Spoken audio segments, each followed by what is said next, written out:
తాండూరు మాజీ MLA pilot Rohit Reddy Chevella parliament BRS party MP అభ్యర్థి కాసాని జ్ఞానేశ్వర్ ముదిరాజ్ కు మద్దతుగా బషీరాబాద్ మండలంలో ప్రచారం నిర్వహించారు. ఈ సందర్భంగా మాట్లాడుతూ కాంగ్రెస్ అబద్ధాలు చెప్పి అధికారంలోకి వచ్చిందని, కాంగ్రెస్ పార్టీ చెప్పిన మోసపూరిత హామీలను ప్రజలు గమనించాలన్నారు. తెలిసి తెలియక చీకటి రోజులు తెచ్చుకున్నామని, భవిష్యత్ తరాలను దృష్టిలో పెట్టుకుని కారు గుర్తుకు ఓటు వేయాలని అభ్యర్థించారు.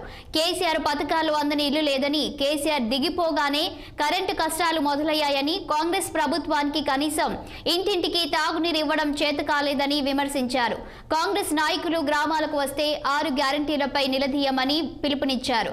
కష్టం వచ్చినా నష్టం వచ్చినా ఆదుకునే నాయకుడు కాసాని జ్ఞానేశ్వర్ అని, ఆయనకే ఓటు వేసి గెలిపించుకోవాలన్నారు.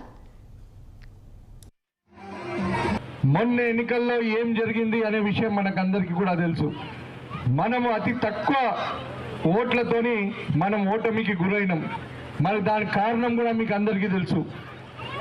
మనతోని ఉండి మన తిన్నింటి వాసాలు లెక్క పెట్టినట్టు మన పక్కనే ఉండి మనకు మోసం చేసిన వాళ్ళు కాబట్టే మనం ఈరోజు ఓటమికి గురైనాం.